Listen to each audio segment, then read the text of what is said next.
স্বপ্নধারা নিউজের এক্সট্রা দেখছেন, সহযোগিতায় আলোক হেলথ কেয়ার অ্যান্ড হাসপাতাল।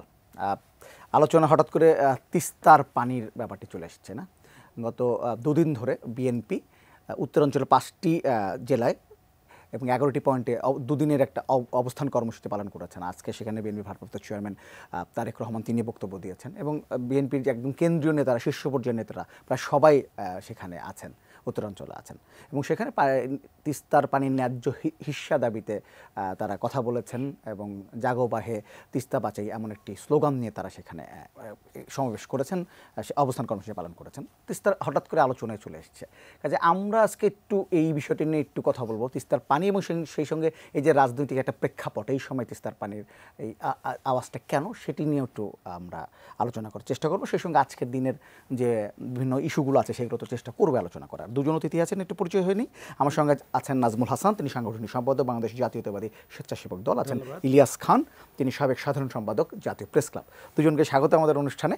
নাজমুল হাসান, যে কথা বলে আসলে যে আলোচনা সূত্রপাত করতে চাই, আমি এর আগে বলছিলাম যে তিস্তার পানি ন্যায্য হিস্যার দাবি, এটা আমাদের বাংলাদেশে অনেক দিনের একটা দাবি। কিন্তু এই মুহূর্তে যদি আমি বলি, এই মুহূর্তে বাংলাদেশের রাজনীতি, নির্বাচন নিয়ে আলোচনা হচ্ছে, সংস্কার নিয়ে আলোচনা হচ্ছে, ঐক্যমতের কমিশন নিয়ে আলোচনা হচ্ছে, সব বাংলাদেশের রাজনীতি মোটামুটি কিন্তু এই কেন্দ্রিক হয়ে গেছে, এই বিষয়গুলো নিয়ে আলোচনা হচ্ছে। হঠাৎ করে বিএনপি তিস্তার পানি কেন্দ্রিক কর্মসূচি দিল এবং সেখানে একদম শীর্ষ পর্যায়ের নেতারা সেখানে উপস্থিত আছেন। তারেক রহমান আজকে বক্তব্য দিলেন। বিএনপি তিস্তার পানির ব্যাপারটি হঠাৎ সামনে নিয়ে আসলো কেন, বা হঠাৎই কি সামনে নিয়ে আসলো? না, এটা আসলে হঠাৎই সামনে নিয়ে আসলো না। তিস্তা ইস্যু অনেক দিনের পুরনো এবং এটা খুবই একটা ইম্পর্টেন্ট ইস্যু। তিস্তাকে বলা হয় জীবন রেখা, অর্থাৎ তিস্তা নদী বাংলাদেশ প্রান্তের 5টি জেলার সাধারণ মানুষ এবং ভারতের 4-5টি জেলার সাধারণ মানুষের লাইফলাইন হচ্ছে এই তিস্তা নদী। আমি নিজে ব্যক্তিগতভাবে তিস্তা নদীর উৎসের জায়গায় গিয়েছি, সেই সিকিমের পর্বতমালা। এটি উঁচু পর্বতের হিমবাহ পেরিয়ে বন জঙ্গল ঘেঁষে তারপরে সমতল ভূমিতে প্রবেশ করেছে এবং তিস্তাটা এই জন্যই জীবনরেখা যে তিস্তার অববাহিকা অঞ্চলে 4-5টি জেলার প্রায় 2 কোটি মানুষ প্রত্যক্ষ এবং পরোক্ষভাবে তিস্তা নদীর পানি বা তিস্তা নদীর উপর নির্ভরশীল। তাছাড়া তিস্তা প্রকল্প হচ্ছে বাংলাদেশের সর্ববৃহৎ সেচ প্রকল্প। তিস্তা নদীর পানি দিয়েই এই সেচ প্রকল্পটা কিন্তু নির্মিত হয়েছে। কাজেই তিস্তা নদীর পানি যদি আমরা না পাই, মনে রাখতে হবে তিস্তা কিন্তু একটি আন্তর্জাতিক নদী, আন্তঃসীমান্ত নদী, যেটা 2 দেশের মধ্যে দিয়ে প্রবাহিত হয়েছে। আন্তর্জাতিক কিন্তু একটি আইন রয়েছে যে যে নদীগুলো আন্তর্জাতিক নদী, সেই নদীর পানি প্রবাহ, গতি প্রবাহ কোনো দেশ ইচ্ছাকৃতভাবে আটকাতে পারবে না। কিন্তু দুর্ভাগ্যজনক হলেও সত্য যে ইন্ডিয়া বহু বছর ধরে তিস্তা নদীর পানি একতরফাভাবে আটকিয়ে বাংলাদেশকে বঞ্চিত করছে। এটা ভারত সুস্পষ্টভাবে আন্তর্জাতিক আইনের লঙ্ঘন করছে। আমরা যদি আরও একটু গভীরভাবে বিশ্লেষণ করি তাহলে দেখা যায় যে পানি নিয়ে কিন্তু ভারত পাকিস্তানের মধ্যেও একটি চুক্তি রয়েছে, যেটাকে সিন্ধু চুক্তি বলা হয় বা ইংরেজিতে IWT অর্থাৎ ইন্দোস ওয়াটার ট্রিটি বলা হয়। এটা কিন্তু 1960 সালে করাচিতে জওহরলাল নেহরু এবং ফিল্ড মার্শাল আইয়ুব খান এই চুক্তিটা স্বাক্ষর করেছে। সেখানে কিন্তু সুন্দরভাবে এই চুক্তি বহাল আছে, 2 দেশের মধ্যে কোনো সমস্যা হচ্ছে না। আবার চীনের সাথেও কিন্তু ইন্ডিয়ার পানি নিয়ে অনেক সমস্যা আছে, যেমন চীন অরুণাচল প্রদেশের উজানে ড্যাম নির্মাণ করছে, যেটা ভারত গভীরভাবে আপত্তি জানাচ্ছে যে এটা যদি নির্মাণ করা হয় তাহলে ভারতের অরুণাচল প্রদেশ এবং অসম বন্যার পানিতে তলিয়ে যাবে। মানে আমি যেটা বলতে চাচ্ছি যে ইন্ডিয়া পাকিস্তান এবং চীনের সাথে আন্তর্জাতিক আইন সুন্দরভাবে মেনে চলছে, সেই ইন্ডিয়াই বাংলাদেশের সাথে আন্তর্জাতিক আইন লঙ্ঘন করছে, যেটা আসলে খুবই অমানবিক, দৃষ্টিকটু এবং ইন্ডিয়ার এই আলোচনাটার অনেক দিন বাংলাদেশের এই সমস্যাটা অনেক দিন, আমি বলছি এই সমস্যাটা অনেক দিনে অনেক কথা হয়েছে। বিএনপি এর আগেও কিন্তু এই ধরনের নানা ধরনের এই তিস্তা পানি নিয়ে কর্মসূচি দিয়েছে। আমার প্রশ্নটা হচ্ছে যে এই যে হঠাৎ করে এই সময় এই কর্মসূচিটা দিল বিএনপি, এখানে কোনো রাজনৈতিক অ্যাঙ্গেল আছে কিনা? না, এখানে আসলে অ্যাকচুয়ালি কোনো রাজনৈতিক অ্যাঙ্গেল নেই, বিকজ তিস্তা পানির ন্যায্য হিস্যা নিয়ে কিন্তু জিয়াউর রহমান সাহেবের সময়ও কিন্তু একটি চুক্তি হয়েছিল ইন্ডিয়ার সাথে বাংলাদেশের পানি চুক্তি, যেটাতে গ্যারান্টি ক্লজ ছিল। তারপর দেশনেত্রী বেগম খালেদা জিয়া যখন প্রধানমন্ত্রী ছিলেন তখন যৌথ নদী কমিশনের মাধ্যমে কিন্তু এই পানির ন্যায্য হিস্যার দাবিতে আমরা সচেষ্ট ছিলাম। এখনও আমরা সচেষ্ট যে হ্যাঁ, তিস্তাকে বাঁচাতে হলে রংপুর ডিভিশনের 5টি জেলার সাধারণ মানুষকে বাঁচাতে হলে তিস্তার পানির ন্যায্য হিস্যা প্রয়োজন। আসবো আমি ইলিয়াস খান আপনার কাছে এটা জানতে চাই এবং একই প্রশ্ন এটা জানতে চাই। না, এখন করেছে কারণ আছে, কারণ গত যে ফ্যাসিস্ট সরকার ছিল তাদের আমলে তো বিএনপি কোনো প্রোগ্রামই করতে পারে, নানাভাবে চেষ্টা করেছে, কিন্তু কোথাও কোনো প্রোগ্রাম করতে সহজে দেয়নি। নির্বিঘ্নে যাতে কোনো প্রোগ্রাম করতে পারে এরকম কোনো সুযোগ ছিল না। বাট আপনি দেখুন আজকে যে 11টা জায়গায় আপনি, আমি যদি ভুল না জানছি আপনি সেখানে গিয়েছেন, আপনি দেখুন যে 11টি জায়গায় যে প্রোগ্রাম করেছে লক্ষ লক্ষ মানুষ এসেছে, হাজার হাজার মানুষ এসেছে। আর তিস্তা আমাদের বিগত সরকারই তো বলেছে যে আমরা যা ভারতকে দিয়েছি সারা জীবন মনে রাখবে।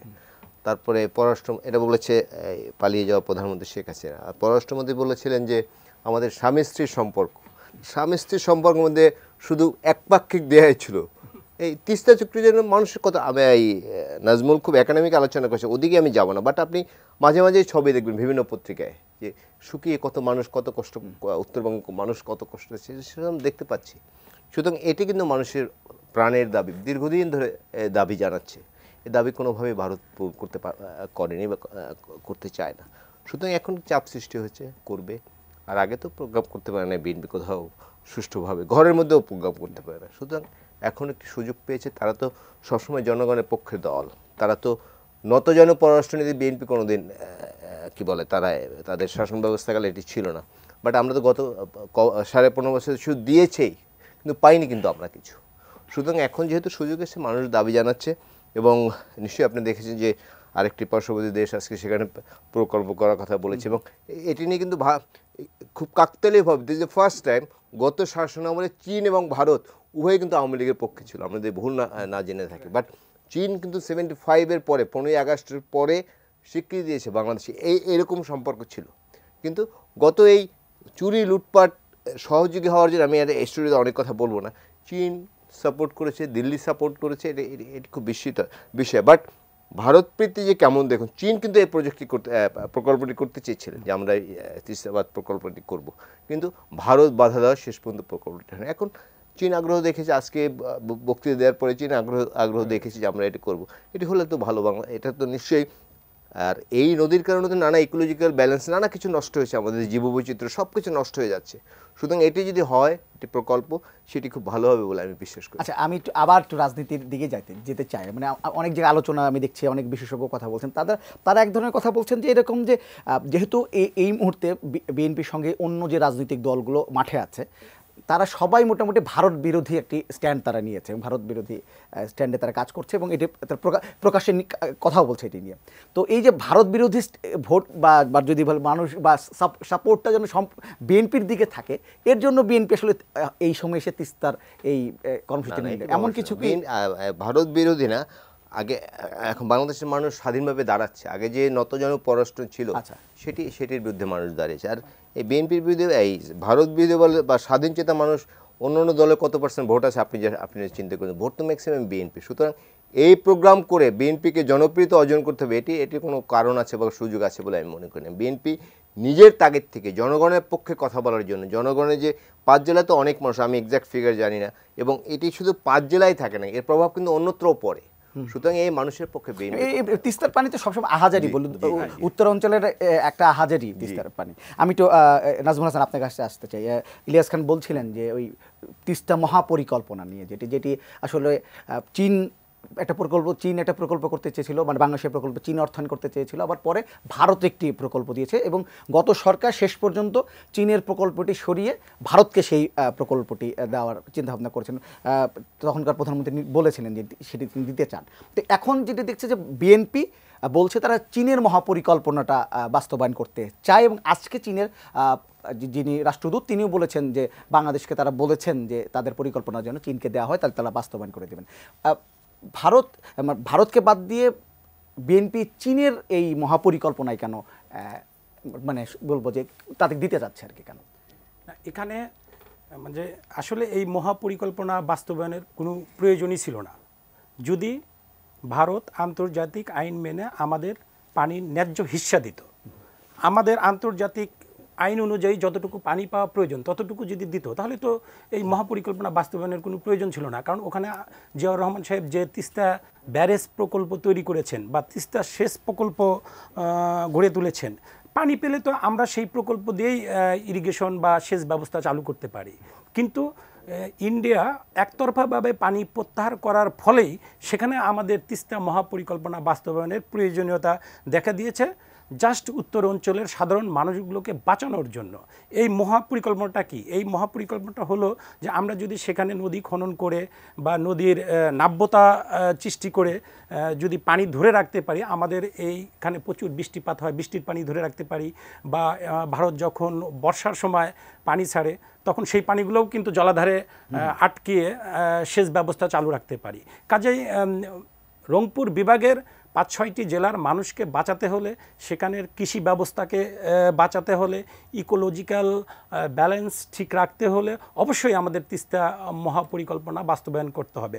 না হলে রংপুর বিভাগটা কিন্তু ধীরে ধীরে মানে খরা বা রৌদ্রের কারণে ফসলি জমি ফেটে চৌচির হয়ে যাচ্ছে। বিএনপির পরিকল্পনাটা কি? বিএনপি পরিকল্পনা এরকম যে তিস্তার মহাপরিকল্পনা বাস্তবায়নের মাধ্যমে পানির সমস্যাটা সমাধান করা, নাকি আলোচনার মাধ্যমে ন্যায্য হিস্সা নিশ্চিত করা? না, বিএনপি তো সবসময় আলোচনার মাধ্যমে ন্যায্য হিস্সা চায়, কিন্তু 1 বছর 2 বছর করে কিন্তু 40 বছর 50 বছর পেরিয়ে গিয়েছে, তারপরেও কিন্তু ভারত আমাদেরকে পানি দিচ্ছে না। তাহলে তো আমাদের মহাপরিকল্পনা বাস্তবায়ন করা ছাড়া আর কোনো বিকল্প উপায় নেই। আমি লিসান আপনাকে একটু জানতে চাইব যে আপনি বলছিলেন যে নতজানু পররাষ্ট্র নীতির কারণে এই অবস্থা হয়েছে আমাদের। আপনি যে এই তিস্তার সমস্যাটা সমাধান হচ্ছে না, একদম প্রথম থেকে তিস্তার সমস্যার সমাধান হচ্ছে না, উত্তরাঞ্চলে মোটামুটি একটা কোনো কোনো সময় মরুভূমির মতো অবস্থা হয়ে যায় এই তিস্তা পাড়ের মানুষ। এখন দক্ষিণ অঞ্চলে হচ্ছে ফারাক্কা বাঁধের কারণে, হ্যাঁ বিভিন্ন নদীগুলোতে। তো এই আপনার কি মনে হয় যে এইটার জন্য যে ভারতের পানি না দেওয়ার মনোভাবটা কতটা দেয়, আর কতটা আমাদের এই নতজানু পররাষ্ট্রের নীতি? আপনি বলছিলেন যে উভয় দেয়। আমি যেমন আপনি একটু আগে বলেছেন যে ভারত পাকিস্তান চিরবৈরাষ্ট্র, দুদেশের সীমান্ত কজন লোক মারা যায়, আপনি 6 মাসের শুনবেন যে 11 মানুষ মারা গেছে। তারপর ধরুন চীনের সঙ্গে ভারতের বিরোধ দীর্ঘদিনে যুদ্ধ হয়েছে দুবার, ভারত চীন সীমান্তে কজন মানুষ মারা যায়। কিন্তু আমরা নিজেদেরকে দুর্বল ভাবি বা দুর্বল প্রমাণ করে, এটির কারণে আমাদের নতজানু পররাষ্ট্রনীতিকে আমাদের সীমান্তে প্রায় লোক মারা যায়, প্রায় প্রতিদিনই শুনি যে সীমান্তে লোক মারা যাচ্ছে। এটা আমাদের নতজানু পররাষ্ট্র। এবং আপনি যেটা বলেছেন, আপনি যথার্থই বলেছেন, নতজানু পররাষ্ট্রনীতি ভারতের পানি না দেওয়ার, যেমন 74-এ যে ফারাক্কা বাঁধ চালু করেছে, তখন বলছিল যে পরীক্ষামূলকভাবে একটু দেখি যে কী হয়, কিন্তু এরপর কিন্তু বন্ধ করেন আমাদের ন্যায্য হিস্সাও পানি। শুধু তাই না, 54টি নদীর মধ্যে 53টি নদীর উজানে বাঁধ আছে। ভারত এবং আমাদের দেশে অভিন্ন নদী 54টির মধ্যে 53 নদীতে বাঁধ আছে। তো এগুলো তো করছে। যেমন একটু আগে নাজমুল বলেছেন যে পাকিস্তানের সাথে পানি নিয়ে সমস্যা হচ্ছে না, চীনের সাথে হচ্ছে না, কিন্তু বাংলাদেশের সাথে হচ্ছে, শুধুমাত্র নতজানু পররাষ্ট্রনীতির কারণে। এই যে দেখুন আমাদের যে ট্রানজিট, সেগুলো এখানে আলোচনা করতে, আদানি যে বিদ্যুৎ এনেছে, সবগুলো আপনি দেখুন যে কী অবস্থা করেছে। সুতরাং আসলে আমাদের সোজা হয়ে দাঁড়াতে হবে। আমেরিকার পাশে কিন্তু কিউবা টিকে আছে। আমি যদি ভাবি আমরা খুব ছোট দেশ, আমরা বোধহয় কিচ্ছু করতে পারবো না, এটি ঠিক না। কিন্তু আমরা যদি হিম্মত নিয়ে দাঁড়াই, সবাই স্বাধীনভাবে দাঁড়ায়, আমাকে দাঁড়াতে হবে। কারণ এই 5ই আগস্টের পরে স্বৈরাচার পালিয়ে যাওয়ার পরে ভারত কি ভূমিকাটা পালন করছে, জাতিসংঘ পর্যন্ত গিয়েছে বাংলাদেশের বিরুদ্ধে বলার জন্য। বাংলাদেশের নানা সংকট যে সৃষ্টি হচ্ছে, এটি বিশেষ সংস্থা বা বিশেষ দেশ সৃষ্টি করতে বাংলাদেশ একটি মৌলবাদী দেশ দেখিয়ে স্যাংশন দেওয়ার চেষ্টা করছে। কিন্তু সে আশা তাদের পূরণ হয়নি এবং হবেও না কোনোদিন। কারণ বাংলাদেশের মানুষ এখন স্বাধীন চেতা হয়েছে। আমাদের কিন্তু মনে রাখতে হবে, আধুনিক অস্ত্রের বিরুদ্ধে বাংলাদেশের লাঠি সোটা নিয়ে কিন্তু নেমেছিল পাকিস্তানের বিরুদ্ধে। আমরা কিন্তু সেই জাতি। আমাদের এত হালকা করে ভাবলে যে আমি বড় দেশ, বাংলাদেশকে গ্রাস করে ফেলবো, বাংলাদেশকে ধ্বংস করে ফেলবো, সেটি ভাবার কিন্তু কোনো সুযোগ আছে বলে আমি মনে করি। সুতরাং আমাদের সোজা বাংলায় মাজা শক্ত করে দাঁড়াতে হবে।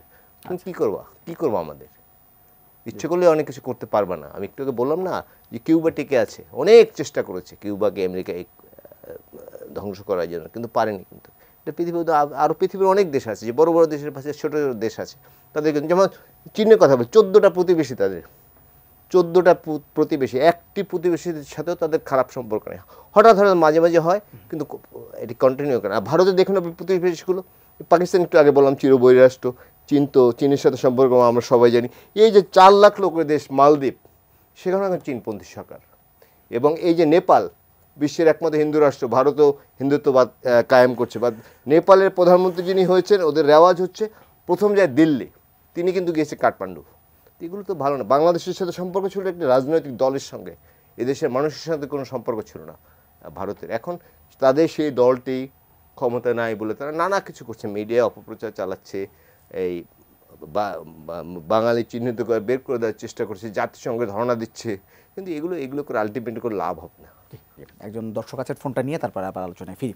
হ্যালো, আসসালামু স্যার। ওয়ালাইকুম সালাম, আপনার নামটি বলে প্রশ্নটি করুন। আমি শাহজাহান কবি, বেগমগঞ্জ, নোয়াখালী থেকে। জি শাহজাহান সাহেব বলেন। সম্মানিত অতিথি দুজনের কাছে আমার প্রশ্ন, যে বিএনপি যে আজকে তিস্তা এখানে ইয়ে করলো, মিছিল এখানে সমাবেশ দায়ী করলো, জিয়াউর রহমানের 4.5 বছর আর এই বিএনপি 10 বছর, এতদিন ইনারা কি করলো? পানির জন্য কি করলো? বেগম জিয়া ইন্ডিয়া গেলেন, এয়ারপোর্টে বলেন ও দিল্লি থেকে পানির কথা তো ভুলে গেছি। এটা কেন? আপনার প্রশ্নটা বুঝতে পেরেছি। নাজমুল হাসান, আপনি এই প্রশ্ন শুনেছেন। আমি তো উনি যেটা বলেছেন যে বিএনপি তো এর আগেও ক্ষমতায় ছিল, তাহলে তিস্তার এই পানির সমস্যাটা সমাধান হয়নি কেন? না, বিএনপি প্রথম জিয়াউর রহমান সাহেবের সময় প্রথম পানি চুক্তি করে ইন্ডিয়ার সাথে, এবং সেখানে একটা গ্যারান্টি ক্লজ ছিল, অর্থাৎ পরিমাণ মতো পানি বাংলাদেশে আসবে এটার গ্যারান্টি উনি আদায় করে নিয়েছিলেন ইন্ডিয়ান সরকারের কাছ থেকে। কাজেই যে দর্শক ভাইটি প্রশ্ন করলেন, ওনার জ্ঞাতার্থে আমি বলছি যে বিএনপি যখন ক্ষমতায় ছিল তখন ভারতের সাথে পানি চুক্তি করেছিল, সেখানে গ্যারান্টি ক্লজ ছিল। তারপর আমাদের সাবেক প্রধানমন্ত্রী বেগম খালেদা জিয়া বারবার এই পানি চুক্তি করার চেষ্টা করেছেন, কিন্তু ইন্ডিয়ার অসহযোগিতার কারণে সেই চুক্তিটি করা সম্ভব হয়নি। আর যেটা আপনি আমাকে প্রশ্ন করেছিলেন যে বিএনপির এখানে অর্জনটা কী, ইলিয়াস ভাই কিছুক্ষণ আগে বললেন যে বিএনপি হচ্ছে যে জনগণের দল, জনগণের যে ইস্যু বিএনপিরও ওই একই ইস্যু। আজকে তিস্তার পানির ন্যায্য হিস্সা নিয়ে বিএনপি 11টি পয়েন্টে যে কর্মসূচি প্রণয়ন করলো, এখান থেকে আমাদের অর্জনটা হচ্ছে যে আমরা জনগণের ইস্যুটাকে সামনে নিয়ে আসলাম। এবং আমাদের নেতা জনাব তারেক রহমান কিন্তু আজকের জনসমাবেশে বক্তৃতায় বলেছেন যে তিস্তার পানি করুণা নয়, এটা আমাদের ন্যায্যতা, এটা আমাদের অধিকার। ইন্ডিয়া যতদিন আমাদের এই অধিকার থেকে বঞ্চিত করবে, আমরা ততদিন এই ইস্যুটাকে আন্তর্জাতিক অঙ্গনে উপস্থাপন করব। এখানে আমি বলতে পারি প্রসঙ্গক্রমে যে পাকিস্তান ইন্ডিয়ার সাথে যে পানি চুক্তিটা হয়েছে, সিন্ধু পানি চুক্তি, সেই পানি চুক্তির কিন্তু মধ্যস্থতাকারী হচ্ছে যে বিশ্ব ব্যাংকের মধ্যস্থতায় এই ঐতিহাসিক পানি চুক্তিটি সম্পন্ন হয়েছে। আমরা যদি জাতিসংঘ, বিশ্ব ব্যাংক বা আরও অন্যান্য আন্তর্জাতিক অনেক অর্গানাইজেশন আছে, তাদের কাছে যথাযথ প্রক্রিয়ার মাধ্যমে আমাদের এই ন্যায্য ইস্যুটি উপস্থাপন করতে পারি, তাহলে আমার দৃঢ় বিশ্বাস ইন্ডিয়া বাধ্য হবে বাংলাদেশের সাথে ন্যায্যতার ভিত্তিতে একটি পানি চুক্তি করতে। আমি একটু যোগ করে, ধরুন আমরা তো সবাই জানি গত বিশেষ করে 5 তারিখের পরে যে ভারতের অ্যাক্টিভিটিস, এটা প্রমাণ হচ্ছে তাদের দল বাংলাদেশে একটিকেই তারা সবসময় ক্ষমতায় চায়। ভাই যেটি প্রশ্নটি করেছেন আমি তাকে ধন্যবাদ জানাই, যদিও 15.5 বছর আওয়ামী লীগ ক্ষমতায় ছিল, তা তো একটা মিছিলও করেন, একটা কথাও বলেন, এবং আজকে এটা দুঃখ প্রকাশ করে যায় যখন তিস্তাতে সাংবাদিক সম্মেলন, এই আপনাদের এই ধরনের প্রোগ্রাম আসতাম বিভিন্ন টেলিভিশন, মাঝে মাঝে তিস্তা আলোচনা এসছে, তখন দেখলাম আমার পাশে যে সাংবাদিকটি তিনি মতো ভারতের সাংবাদিক মনে হতো। তিস্তা চুক্তি না করে খুব ভালো করছে ভারত, হ্যাঁ, এরকম একটা অ্যাটিটিউড ছিল। মানে মেন্টাল মেকআপটা এমন করেছিল সাংবাদিক সহ সব শ্রেণী পেশার মানুষকে, মনে হতো আমার পাশে একজন ভারতের সাংবাদিক কথা বলছে, এবং দুজন কথা বলছে শুধু, এবং I am sorry to say 3 জন থাকতো ভারতের সাংবাদিক, 1 জন আমরা থাকতাম, আমি বা অন্য আমার কোনো বন্ধু, যিনি অ্যাঙ্করিং করতেন ম্যাক্সিমাম জায়গায়, তিনিও এই যে যারা আলোচনা করতেন তাদের একই সুরে মনে হয় যে ভারতের সাংবাদিকের সাথে আমি বসি। এটা খুব দুর্ভাগ্যজনক ছিল। আর যে কথাটি বলে আসলেই আমি এত মনে হয় ভারতের সাংবাদিক।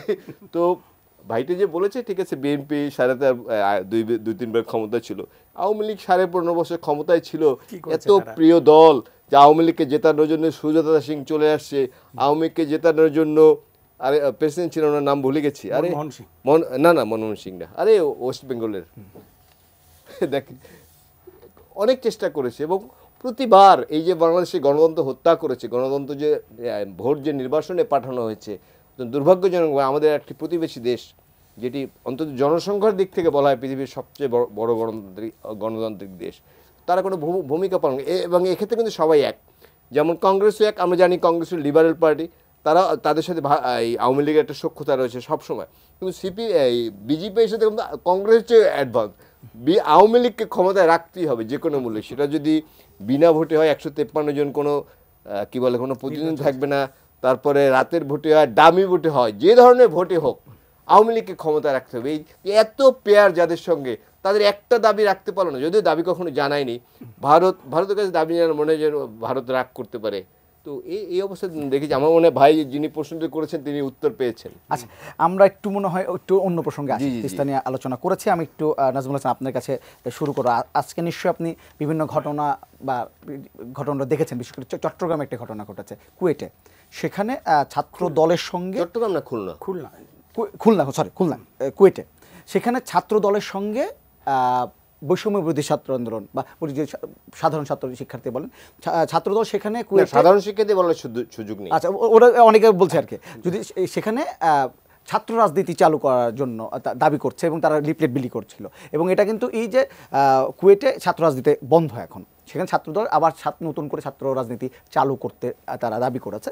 কিন্তু বৈষম্যবিধি ছাত্র আন্দোলনের যে শিক্ষার্থী আছে তারা এটার একটা ক্যাম্পেইন শুরু করেছে যে কোনোভাবেই তারা সেখানে ছাত্র রাজনীতি চালু করতে দেওয়া হবে না, এবং এটি নিয়ে সংঘর্ষ হয়েছে এবং মারাত্মক বড় ধরনের একটা সংঘর্ষ হয়েছে। এই যে হঠাৎ করে অনেকদিন পর প্রথমবারের মধ্যে মানে ছাত্র দলের সঙ্গে এই বৈষম্যবিরোধী ছাত্র আন্দোলনের একটা সংঘর্ষ হলো, এবং এরপরে কিন্তু সমন্বয়কারীরা বিভিন্ন ধরনের স্ট্যাটাস দিচ্ছেন এই ছাত্র দলের বিরুদ্ধে। সব কিছু যদিও মিলিয়ে আসলে পরিস্থিতি কোন দিকে যাচ্ছে? এখানে আপনি যেটা বললেন যে বৈষম্য বিরোধী ছাত্র নেতা সহ আরও কিছু মানে শিবির সহ একটা মায়াজাল তৈরি করেছে প্রত্যেকটা ক্যাম্পাসে, মানে কে বৈষম্য বিরোধী, কে ছাত্র শিবির, কে জামাত বা কে অন্য সংগঠনের হিডেন সংগঠনের নেতাকর্মী কিছু বোঝা যায় না। তারা বলে যে এখানে ছাত্র রাজনীতি করা যাবে না, কিন্তু তারাই তো ক্যাম্পাসে থেকে রাজনীতি করতেছে। ছাত্রদলের স্ট্যান্ড খুবই পরিষ্কার যে বিশ্ববিদ্যালয়গুলো প্রতিটা কলেজে ছাত্র রাজনীতি থাকবে, কারণ বাংলাদেশের ইতিহাস ছাত্র রাজনীতির ইতিহাস। স্বাধীনতা যুদ্ধে ছাত্ররা ঝাঁপিয়ে পড়েছে, 90-এর স্বৈরাচার বিরোধী আন্দোলনে ছাত্রদের নেতৃত্বে হয়েছে, তারপর 96-এ স্বৈরাচার হাসিনা সরকার আন্দোলন ছাত্ররা করেছে। কাজেই বাংলাদেশের রাজনৈতিক ইতিহাসে যদি আপনি ছাত্র রাজনীতি বাদ দেন তাহলে কিন্তু আসলে বাংলাদেশের রাজনীতির ইতিহাস বিবর্ণ। কাজেই যারা সুকৌশলে ক্যাম্পাসে ছাত্র রাজনীতি বন্ধ করার কথা বলছেন তাদের মতলব ভিন্ন, এবং তারা হিডেন থেকে বিভিন্ন মানে গুহায় লুকিয়ে থেকে ক্যাম্পাসে বিভিন্ন জায়গায় অবস্থান করে তারা বোঝাতে চান যে ছাত্র রাজনীতি করা যাবে না, অথচ তারা রাজনীতি করছেন। আপনি শুনবেন, আমি কিছুক্ষণ আগে একটা অনলাইন সংবাদপত্র দেখলাম, সেখানে বৈষম্য বিরোধী ছাত্র আন্দোলন যেসব ক্যাম্পাসে বা যেসব শিক্ষা প্রতিষ্ঠানে ছাত্র রাজনীতি নিষিদ্ধ সেখানে তারা কমিটি দিয়েছে। তাহলে কি বোঝা যায় যে তারা নিষিদ্ধ শিক্ষা প্রতিষ্ঠানে রাজনীতি করার জন্য কমিটি দিচ্ছে, রাজনৈতিক কর্মকাণ্ড পরিচালনা করছে, ছাত্রদল সহ অন্যান্য সংগঠন সেই ক্যাম্পাসে ছাত্র রাজনীতি করতে গেলে, পিসফুল ছাত্র রাজনীতি করতে গেলে তারা বাধা দিতে চাচ্ছে। এই যে একটা মায়াজাল, এটা এখন জনগণের সামনে উন্মোচিত। জনগণ এখন বেশ ভালো করেই বোঝে যে তাদের উদ্দেশ্যটা কি। আমি বলবো যে একটু অপেক্ষা করেন, দেখেন কি হয়। আচ্ছা, ইলিয়াস খান, বিভিন্ন সমন্বয়কারী যারা আছেন তারা স্ট্যাটাস দিচ্ছেন যে ছাত্রলীগ হয়ে উঠতে চাইবে তার পরিণতি ছাত্রলীগের মতোই হবে। অর্থাৎ এই কথা তো একটা ফ্যাসিজম, এটা একটা ফ্যাসিজম না। আমি এক ফ্যাসিস্টকে সরাইছি আরেক ফ্যাসিস্টকে বসানোর জন্য। ফ্যাসিজমের অনেক সিমটম বিভিন্ন সংগঠনের মধ্যে আমরা দেখছি পাই। আমরাই যা বুঝি, এর বাইরে আর কিছু নাই। এটা তো ঠিক নেই, এটা তো গণতন্ত্র না। এটা গণতন্ত্র বুঝতে হবে। আমি আর একটা বিষয় একটু বলি। এই যে বলা হচ্ছে ছাত্ররা দল করতেছে, তারা এখন যারা লিডিং আজকে ছাত্র আছে, ছাত্ররা দল করবে না, ছাত্ররা বিশ্ববিদ্যালয়ে পড়বে, তারা কি রাজনৈতিক দল করবে? এগুলো কেন হচ্ছে আমি বুঝতে পারছি না। একটি বিশাল গোষ্ঠী, বিশাল না, এগুলো ভোটের হিসাব করলে একদম কি বলে টিনি। এগুলি বিএনপিকে ক্ষমতা আসতে দিচ্ছে, নানা স্বপ্নের কথা বলে। এই যে ঢাকায় যারা ছাত্রদের বা গুলি করেছে, এই যে ওদের কাউন্সিলর তাদেরকে আবার ক্ষমতা ফেরত দিতেছে, এইসব কিসের লক্ষণ? আগে স্থানীয় সরকার নির্বাচন করতে চায়, একটি নন পলিটিক্যাল গভর্নমেন্ট, সে তো পুরো দেশে আইনশৃঙ্খলা ঠিকভাবে চালাতে পারছে না, আমরা দেখছি বিভিন্ন জায়গায়। কিন্তু আগে একটি ভোট পাকানোর জন্য স্থানীয় সরকার নির্বাচন, এগুলো খুব ভালো সিমটম। বাট এগুলো ধোপে টিকবে না। ছাত্ররা যদি বা তরুণরা যারা আন্দোলনটা করে তারা যদি একটা রাজনৈতিক দল করতে চায়, আপনার আপত্তির জায়গাটা? আমার কোনো আপত্তি নাই, কিন্তু বলা হচ্ছে যে ছাত্র দল না তো, তাহলে তো আমরাও ছাত্র ছিলাম এক সময়, এরা এক সময় ছাত্র ছিল। ছাত্র আছে একজনও? ছাত্ররা তো বিশ্ববিদ্যালয়ে পড়বে, শিক্ষা প্রতিষ্ঠান পড়বে। আর ছাত্র যদি উস্কানি দেওয়া হয়, পরীক্ষা যারা সার্টিফিকেট দিতে হবে, এইসব একটা জেনারেশন যদি নষ্ট করে, তাহলে এটা তো ঠিক নেই। এইসব তৎপরতা চালানো উচিত না তো। বলে যে অনেকেই দেখে, অনেক ছাত্র তথাকথিত ছাত্র বলেন যে আগে সংস্কার পরে নির্বাচন, মানে যারা কোনোদিন বাংলাদেশের ক্ষমতায় আসার ন্যূনতম সম্ভাবনা নাই তারাই সবসময় বলে আগে সংস্কার পরে নির্বাচন। এসব করে জনগণের মন করা যাবে না, কারণ আমরা দেখেছি অলরেডি সিমটম শুরু হয়ে গেছে। এসব করে কোনো লাভ নেই। বাংলাদেশে গণতন্ত্র উদ্ধারের জন্য বিএনপি আন্দোলন করছে। বিএনপি সবসময় কিন্তু বলেছে যে আমরা ক্ষমতায় যাওয়ার জন্য আন্দোলন সংগ্রাম করছি না, আমরা গণতন্ত্র পুনরুদ্ধারের জন্য আন্দোলন করছি। যেমন দেখুন 105 দিনে সব কিছু দেশে হয়ে গেছে। আর বিএনপি যে 60 লক্ষ নেতাকর্মীর বিরুদ্ধে মামলা, তারা মাঠে নৌকায় ঘুমিয়েছে, চরে ঘুমিয়েছে। একজন হাবিবুর নবী সোহেলের বিরুদ্ধে 452টা মামলা, এগুলো সব বৃথা, এগুলো কিচ্ছু হয় না। নিশ্চয়ই ছাত্রদের বিরাট অবদান আছে, এটা আমাদের অস্বীকার করার কোনো সুযোগ নেই। কিন্তু এটি 1 মাস 5 দিনে সব কিছু হয়ে গেছে বাংলাদেশে, এটি ভাবার কোনো কারণ নেই। আর আরেকটু দেখুন, 52 ভাষা আন্দোলন ছাত্ররা করবে না, তারা দল করছে এসে সঙ্গে সঙ্গে। তারপর 62 শিক্ষা আন্দোলন মজিদ খানের বিরুদ্ধে এসে সঙ্গে সঙ্গে দল করেছে, করেনি? তারপর 69 গণ অভ্যুত্থান, বিশাল গণ অভ্যুত্থান, এসেকে দল করেছে। এবং 90 আন্দোলন আমরা কাছ থেকে দেখেছি, কিছুই তো দল করেন। ক্ষমতায় যার এত মোহ, আমার মনে হয় এত কুসুমাস্তির না, একটু সময় লাগবে, একটু সময় দিতে হবে। এখন আমি যদি ভাবি যে আমি যা বলবো তাই বাংলাদেশে হবে, এত সোজা না। নাজমুল হাসান, হয়তো 25 তারিখকে দিয়ে 25-26 থেকে 3 দিনের মধ্যে হয়তো নতুন এই শিক্ষার্থীদের যে বলছে বা এই বৈষম্য বিরোধী ছাত্র আন্দোলনের যে দল আসার কথা, নতুন দল আসার কথা, সেটি হয়তো ঘোষণা হয়ে যাবে আমরা যতটুকু জানতে পেরেছি 3 দিন, 25 থেকে 3 দিনের মধ্যে।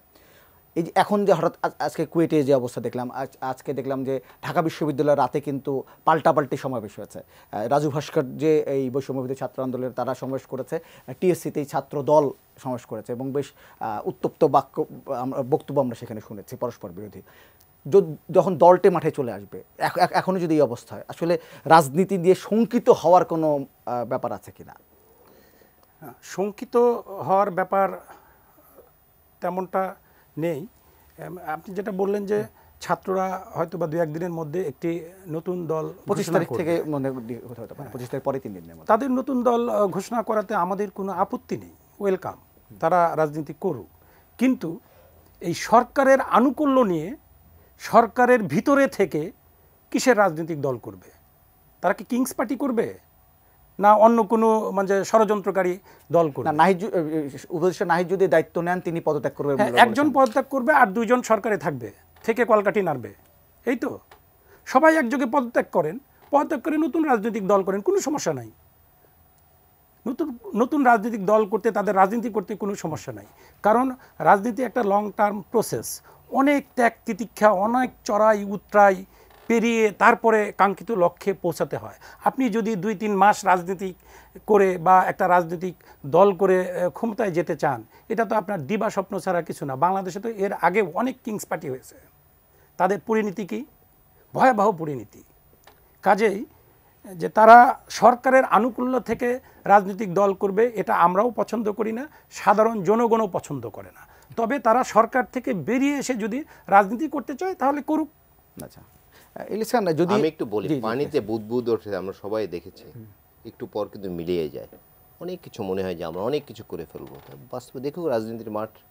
এই যে 15.5 বছর ধরে বিএনপি নির্যাতিত হয়েছে, কত মার পেট খেয়েছে, অনেক যুবকের জীবন নষ্ট হয়ে গেছে, জীবনের লেখাপড়া শেষ হয়ে গেছে, এত সোজা না।